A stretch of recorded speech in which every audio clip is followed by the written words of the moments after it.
कई बार हमारे जीवन में ऐसी परिस्थितियां आती हैं कि हम शारीरिक या फिर मानसिक तौर पर बहुत अधिक कमजोर हो जाते हैं। जो हमारी कमजोरियां हैं, मन की कमजोरियां भी हमें बहुत अधिक कमजोर कर देती हैं। साथ ही साथ ये हमारे मनोबल को भी बहुत अधिक प्रभावित करती है और हमें हतो उत्साहित कर देती हैं और सफलता से बहुत दूर ले जाती हैं।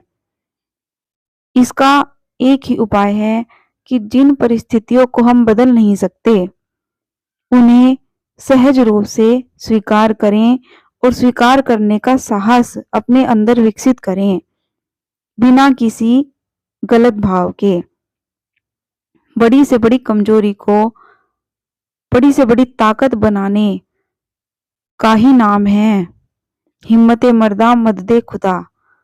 मतलब कि अगर हम अपनी जो सबसे बड़ी कमजोरी उसको अपनी सबसे बड़ी ताकत बना लेंगे तो ईश्वर भी हमारी मदद जरूर करेंगे। अपनी कमजोरी को ही अपनी ताकत बनाइए। एक बार किसी देश में एक बालक रहता था। वो बचपन से ही काफी कुछ अपने जीवन में करना चाहता था, लेकिन अचानक से जब वो 8-9 साल का ही था तो एक एक्सीडेंट में वो अपना हाथ गंवा देता है। लेकिन वो जूडो कराटे सीखना चाहता था, तो हाथ गंवा देता है तो जूडो कराटे कैसे सीखे। लेकिन फिर भी हाथ गंवाने के बाद भी उसने अपना ये लक्ष्य नहीं छोड़ा और उन्होंने उस एक गुरु ढूंढकर जूडो कराटे सीखना शुरू कर दिया। उसने कई महीनों तक बहुत अधिक अभ्यास किया, लेकिन आश्चर्य की बात ये रही कि जो उनके जूडो मास्टर थे, उसने केवल एक ही दांव उस लड़के को सिखाया। तो उसने अपने गुरु से पूछा कि क्या आप मुझे कोई और दांव नहीं सिखाना चाहते? क्या मुझे कोई और दांव नहीं सीखना चाहिए? तो गुरु ने कहा कि नहीं, बस तुम्हें केवल एक ही दांव में पूरी महारत हासिल करनी है। बालक इसका मतलब तो नहीं समझा, लेकिन इसके बावजूद भी उसने अपने गुरु में आस्था रखी और उसी दांव का अभ्यास करता रहा। कई महीनों के बाद गुरुजी उसे एक प्रतियोगिता में लेके गए और वहां पर उनके जो प्रतिद्वंदी थे उनके साथ उनके कई चरण थे।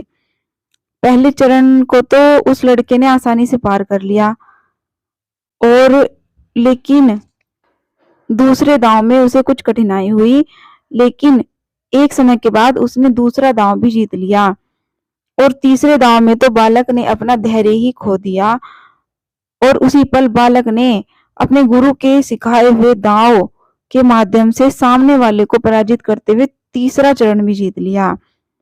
अब प्रतियोगिता का अंतिम चरण था और प्रतिद्वंदी कई गुना शक्तिशाली था और बालक थोड़ा घबराया हुआ था कि मुझे कोई चोट ना लग जाए, क्योंकि कहीं ना कहीं उसे था कि मेरा एक ही हाथ है।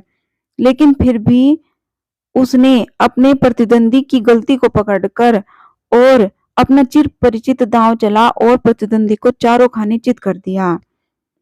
बालक जीत गया। बालक को बड़ा आश्चर्य हुआ। बालक ने अपने गुरु से पूछा कि मैंने ये मैच कैसे जीता? गुरुजी, आप क्या जानते हैं इसका? मुझे उत्तर दीजिए। गुरु ने उत्तर दिया कि 2 कारणों से तुम ये मैच जीते हो।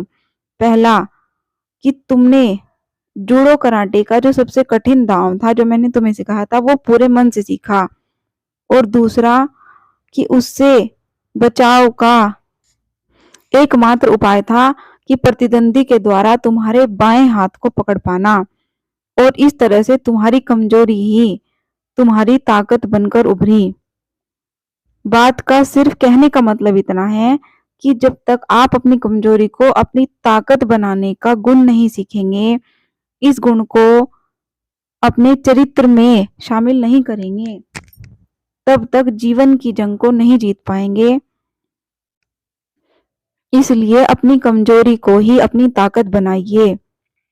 अपने आसपास अगर आपको लगता है कि बहुत परिस्थितियां ऐसी हैं, घर के लोग ऐसे हैं कि मुझे बहुत कमजोर कर रहे हैं, तो उसके बाद भी आप उसी कमजोरी को अपनी ताकत बनाइए, हिम्मत बनाइए और अपने जीवन को प्रसन्नता से जिए।